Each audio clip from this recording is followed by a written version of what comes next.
귀하고 아름다운 찬양 진심으로 감사합니다. 성가대의 찬양을 들으면서 갑자기 바람이 느껴지고 단풍이 보이는 것 같고 그 산들이 보이는 것 같은 느낌이 들어서 너무 감사했습니다. 고맙습니다. 지난 한 주간 동안 가족들과 더불어 즐겁고 아름다운 추석 명절을 보내셨나요? 신문지상에 보면 또는 방송 매체를 보면 명절 때 왜 이렇게 싸우는 가정들이 많습니까? 명절 때 왜 이렇게 다투는 가정들이 많습니까? 우리 신대교회 모든 성도들은 정말 믿음 안에서 화목한 명절을 보내고 계셨으리라고 믿고, 아직도 명절을 다 보내지 못하고 귀가하지 못한 가족들도 있을 텐데 끝까지 하나님께서 안전으로 지켜주시기를 간절히 기원합니다. 저는 20대 초반에 1사단 통신대대에서 군대 생활을 시작했습니다. 그러다가 15개월째 군대 생활을 할 때 문산 쪽 파평리에 있는 포병부대로 옮겨가서 군종 생활을 시작하게 되었습니다. 사단 군종 참모께서 저를 부르셔서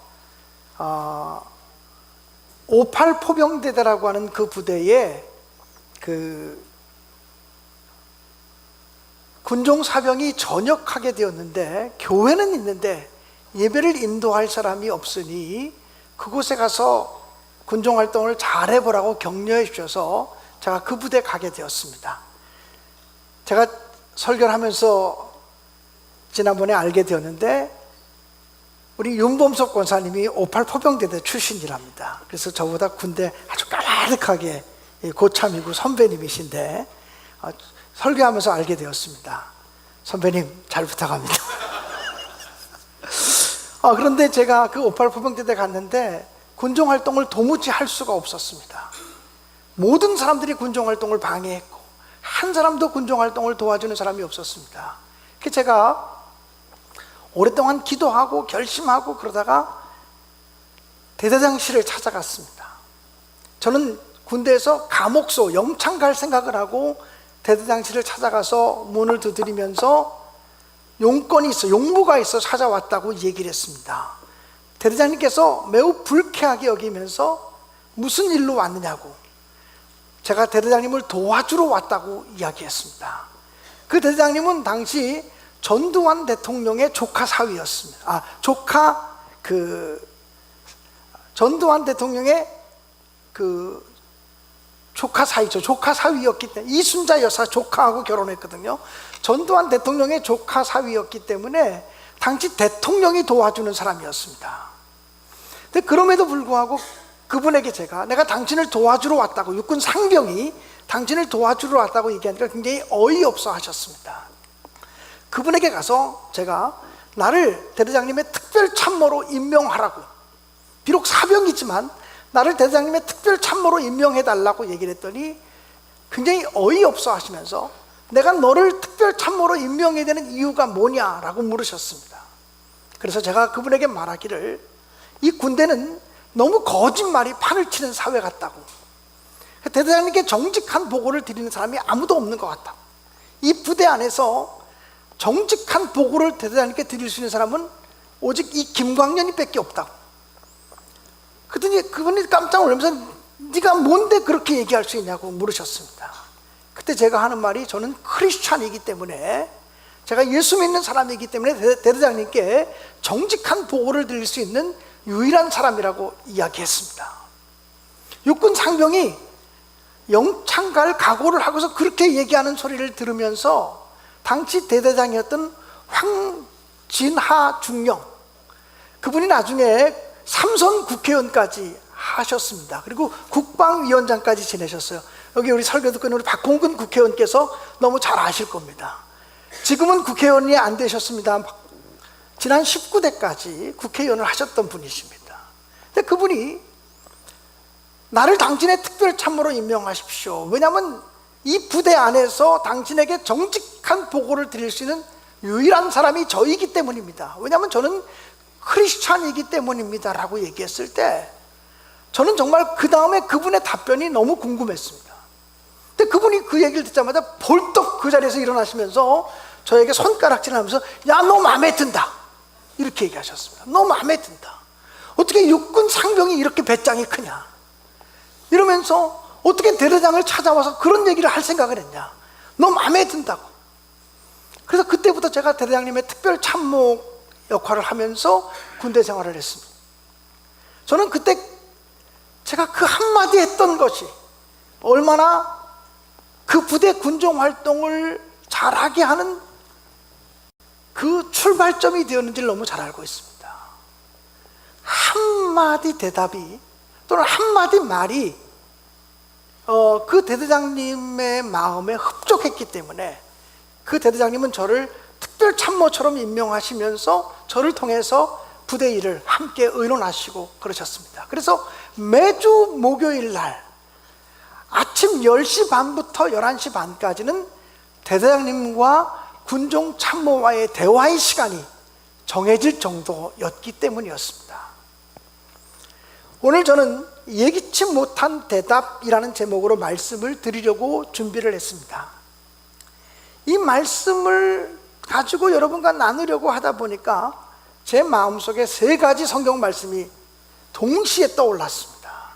세 가지 성경 말씀 중에서 어떤 말씀을 본문으로 택할까 고민하며 기도하다가 세 가지 성경 말씀의 이야기를 잠깐씩 여러분에게 들려드리려고 마음을 먹고 설교 준비를 했습니다. 첫 번째 이야기는 마태복음 8장에 기록된 이야기입니다. 마태복음 8장 5절 이하에 보면 한 백부장이 예수님께 나와서 간구합니다. 내 하인이 중풍병으로 집에 누워 몹시 괴로워하나이다, 이렇게 말합니다. 그 얘기를 들으시고 예수께서 말씀하시기를 내가 가서 고쳐주리라, 이렇게 말씀하셨습니다. 그런데 백부장은 상상조차 하지 못한 대답을 주님께 드렸습니다. 주여, 주님께서 내 집에 들어오심을 나는 감당할 수가 없습니다. 다만 말씀으로만 하옵소서. 그리하면 내 하인이 낫겠사옵나이다. 나도 남의 수하에 있는 사람이요, 내 아래도 군사들이 있으니 이더러 가라 하면 가고 저더러 오라 하면 오고 내 정도로 이것을 하라 하면 하나이다, 이렇게 대답했습니다. 이 대답을 들으신 예수님께서는 이스라엘 중에 아무에게서도 이만한 믿음을 만나보지 못했다고 말씀하시면서 그를 칭찬하셨습니다. 비록 그 이방인, 그는 백부장이었지만 예수의 말씀에 대한 온전한 신뢰가 있었습니다.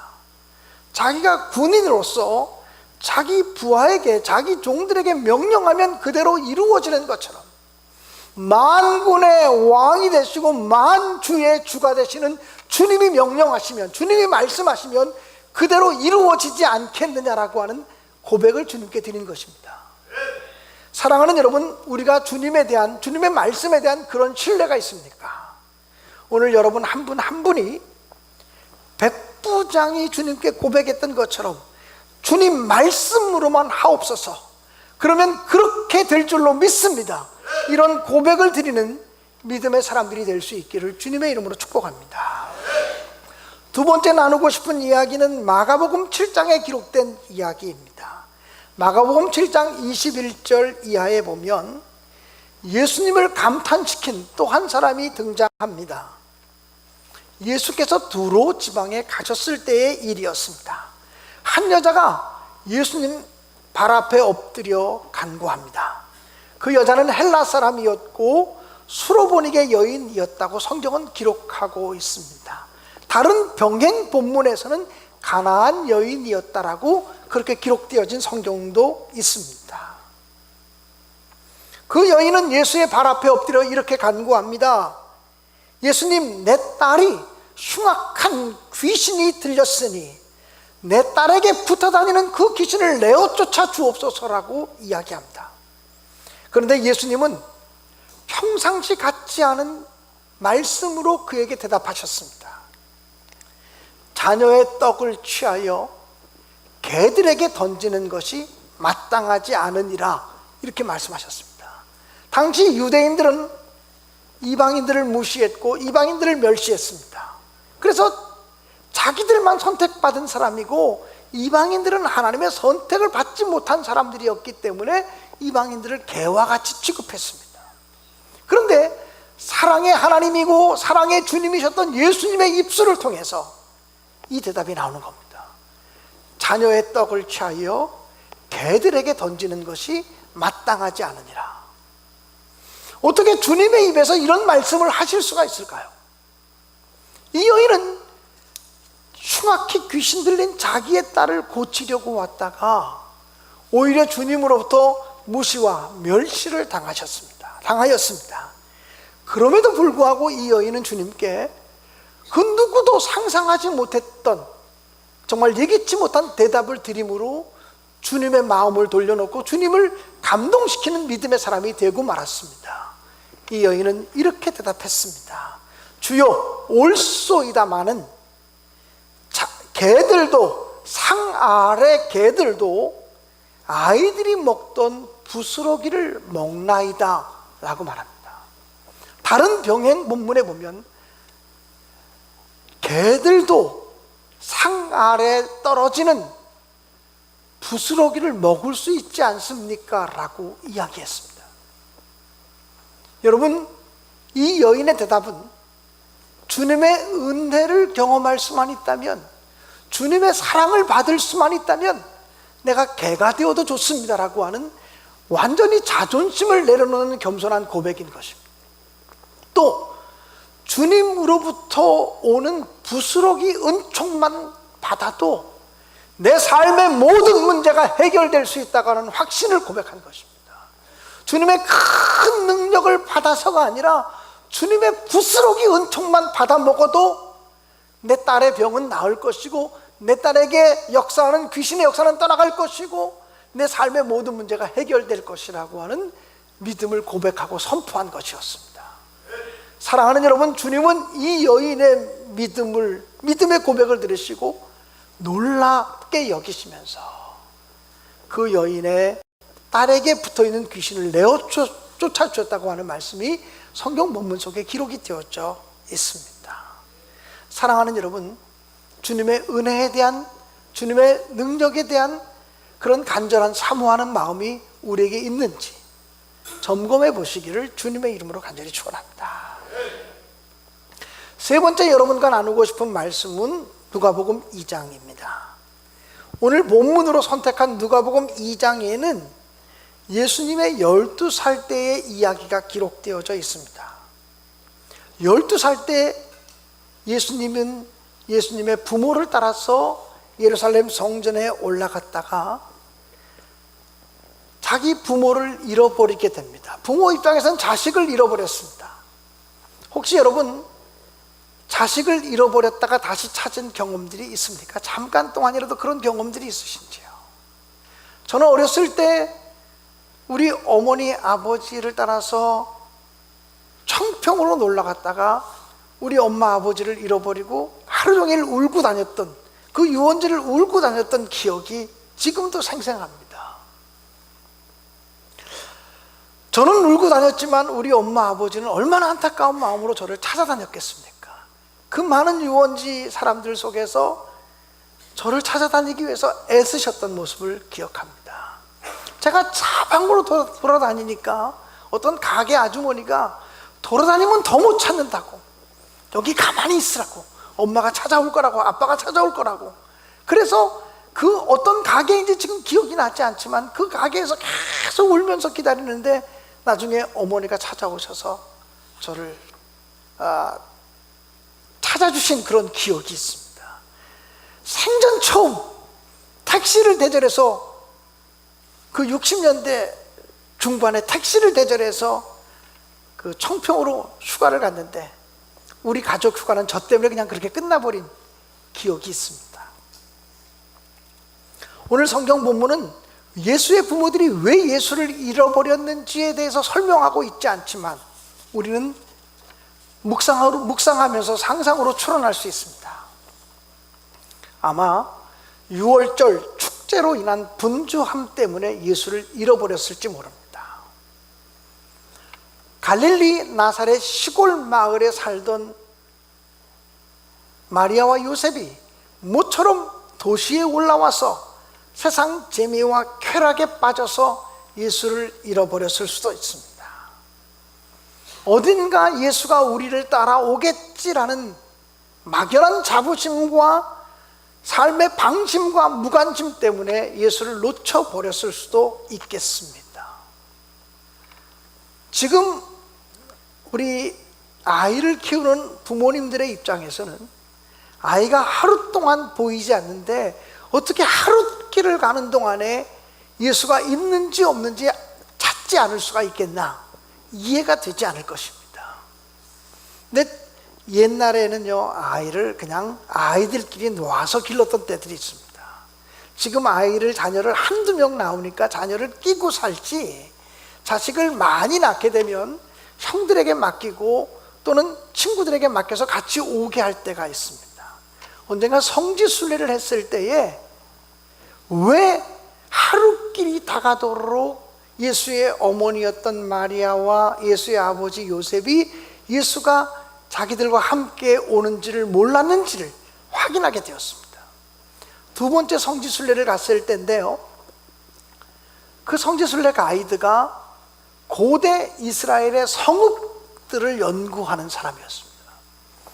고대 이스라엘의 성읍들, 그리고 고대 이스라엘의 길들을 연구하는 사람이었기 때문에 우리 목사님들에게 성지순례 오셔서 관광지로 개발된 데만 보지 마시고 저를 따라서 고대 이스라엘 길들을 한번 잠시 동안이라도 걸어보시면 어떻겠냐고.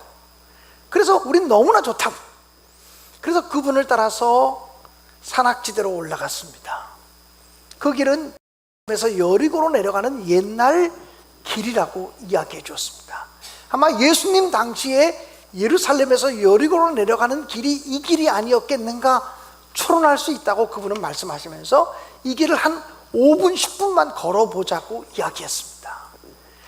깎아지른 그 절벽 위에 길이 놓아져 있는데 이쪽은 산등성이고요, 이쪽은 길인데 길이 불과 한 60cm, 70cm밖에 되지 않습니다. 그러니까 이 정도 보폭의 길이고요, 이 밑은 정말 떨어지면 죽을 수밖에 없는 깎아지른 절벽입니다. 근데 그 길을 빙글빙글 돌아가면서 예루살렘까지 갔다는 것입니다. 그 길은 절대로 둘이 걷지 못합니다. 둘이 걸으면 한 사람은 떨어질 수밖에 없어요. 그러니까 혼자서 걸어야 됩니다. 한 줄로 쭉 걸어야 됩니다. 그 옛날 이스라엘의 길이 그랬다는 것입니다.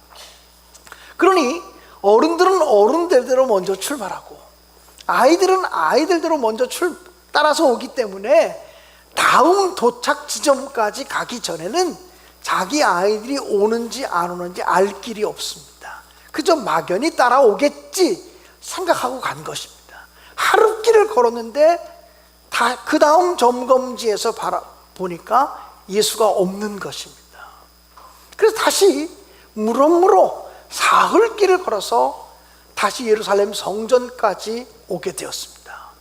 예루살렘 성전에 와보니 예수께서 12살 먹은 어린 아이인 예수가 성전 안에서 율법 교사들과 율법에 대해서 묻기도 하고 듣기도 하면서 깊은 대화를 나누고 있는 놀라운 광경을 보게 되었습니다.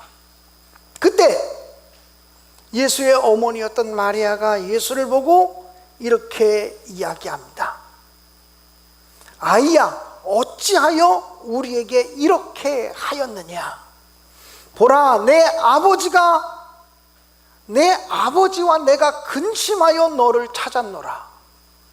여러분, 성경에 그렇게 표현되어져 있는데 아이야, 어찌하여 우리에게 이렇게 하였느냐? 이렇게 말할 때 마리아의 말투와 표정이 온유했겠습니까? 아니면 짜증내는 표정이었겠습니까? 굉장히 높은 톤의 짜증과 푸념이 섞인 그런 언어를 이야기했을 것입니다.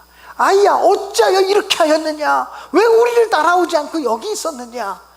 내 아버지와 내가 너를 얼마나 찾았는지 아느냐, 얼마나 근심했는지 아느냐 라고 그렇게 얘기합니다. 그때 예수님은 우리가 평생 기억해야 될 만한 상상조차 하지 못할 대답을 하셨습니다. 그 대답은 이런 대답이었습니다. 어찌하여 나를 찾으셨나이까? 내가 내 아버지 집에 있어야 될 줄을 알지 못하셨습니까? 이렇게 말합니다. 어린 12살 먹은 어린 예수님의 대답은, 아니 나를 잃어버렸으면 성전에 오면 되는 거지, 내 아버지 집에 오면 나를 찾는 거지, 괜히 어디 가서 그렇게 헛수고를 하셨느냐, 이런 의미를 담고 있습니다. 내가 내 아버지 집에 있어야 될 줄을 알지 못하셨습니까? 사랑하는 여러분, 혹시 예수를 잃어버리면, 우리 삶 속에 예수가 희미해지면 어디로 가야 예수를 찾을 수 있다는 말입니까? 하나님의 성전으로 가고 하나님의 교회로 가고 말씀이 있는 곳으로 가야 예수를 다시 찾을 수 있다고 하는 말씀을 주신 것이라고 저는 확신합니다. 사랑하는 여러분, 살다 보면 우리도 바쁘고 분주하기 때문에 예수를 잃어버릴 수 있습니다. 세상 재미와 쾌락 때문에 예수를 놓쳐버릴 수도 있습니다. 무관심과 방심 때문에 예수를 잃어버릴 수도 있습니다. 그러나 그때 예수를 다시 찾으려면 내 아버지의 집으로 가야 하고 말씀이 있는 곳으로 가야 예수를 다시 찾을 수 있고 우리 신앙이 회복될 수 있다고 하는 사실을 잊지 마시기를 주님의 이름으로 간절히 축원드립니다. 우리의 믿음이 충만해지면 언제나 우리는 내 아버지 집을 사모하게 되고 내 아버지 집에 거하게 됩니다. 그래서 할 수만 있으면 내 아버지 집으로 자꾸 가고 싶은 마음이 생겨집니다. 제가 감리교 신학대학을 입학하고서 유치부 때부터 자랐던 우이감리교회를 떠나서 처음으로 신학생 지도교사라고 하는 명칭을 가지고 종교감리교회 아동부 지도교사로 파송되어 간 적이 있었습니다. 평생을 한 교회에서 쭉 자랐는데 다른 교회 가보니까 도무지 정이 들지 않습니다. 만나는 사람이 다 낯설고 정이 들지 않아서 어떻게 하면 이 교회가 내가 내 교회라고 하는 정을 붙일 수 있을까? 어떻게 하면 이 교회에 정을 붙이면서 신앙생활을 할 수 있을까? 그런 생각을 하면서 하나님이 이 교회가 빨리 정들게 해주세요, 이 교회가 빨리 정들게 해주세요라고 기도하는데 제 마음속에 어떤 생각이 드냐면, 고향이 뭐 따로 있나? 정이 들면 고향이지, 이런 생각이 들었습니다. 무슨 뭐 유행가 가사 그 비슷한 것이 있습니까? 정이 들면 어떻게 하면 정이 들 수 있을까? 정든다는 게 뭐 별건가? 자주 보면 정들지, 이런 생각이 들었습니다. 자주 보면 정드는 거지. 그래서 제 마음속에 하루도 빼놓지 않고 내가 교회 가서 기도해야 되겠다. 그 당시 저희 집은 창동이었고 신학대학은 서대문이었고 저희 교회는, 그러니까 제가 다니는 교회는 이제 광화문이었습니다. 서대문에서 수업이 끝나면 광화문까지 걸어와서 교회 들려서 기도하고 그리고 집으로 돌아왔습니다. 하루만 그런 것이 아니라 아마 1년을 내내 그렇게 한 것 같습니다.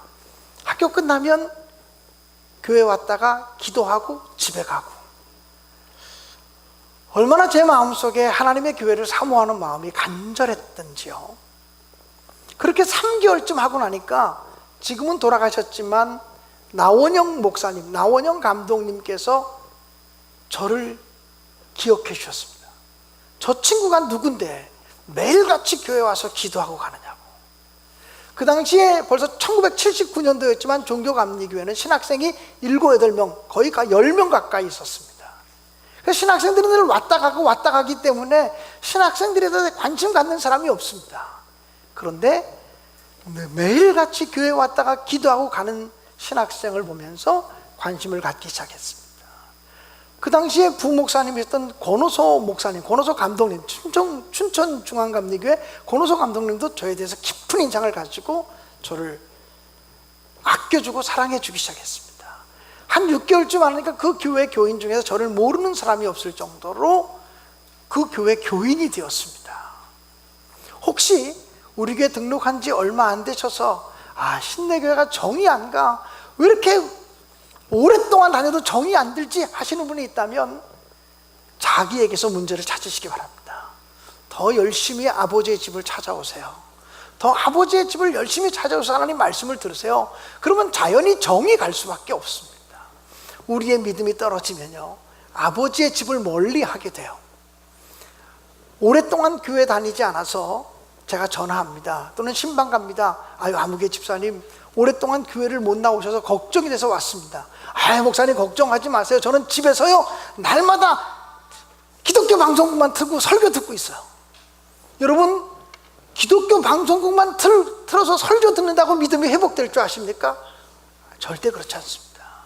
아버지 집에 찾아오셔서 이곳에서 예배 드려야 믿음이 회복되고 잃어버린 예수를 만날 수 있고 그런 것이지, 기독교 방송국 통해서 듣는 설교는 신앙의 지식을 줄 수는 있어도 근본적으로 우리의 신앙을 새롭게 하지 못합니다.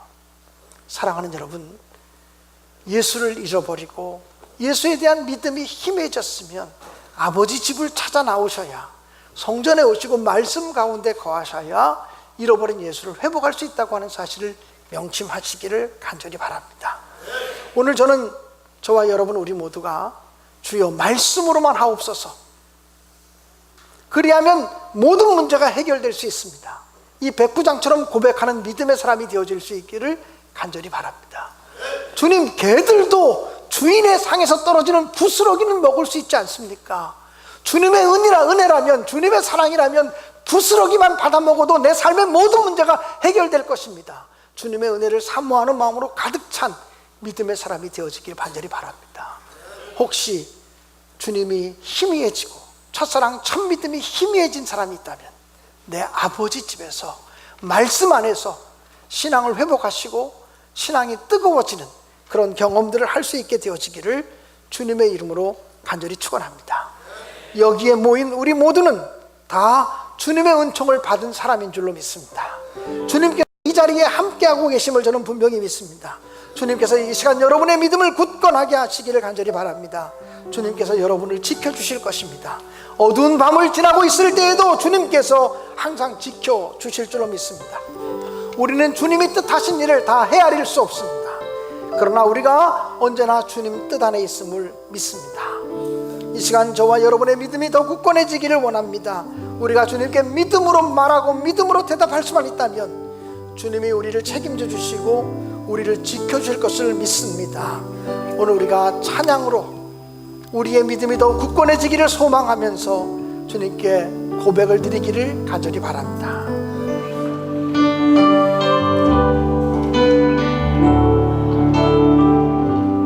여기에 모인 우리 주님 은총 받은 자여, 모임을 주의 은총 받은 자여라. 주께서 이 자리에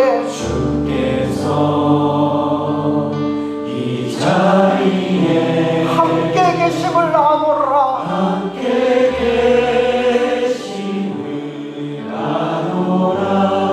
언제나 주님만을 주님만을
아우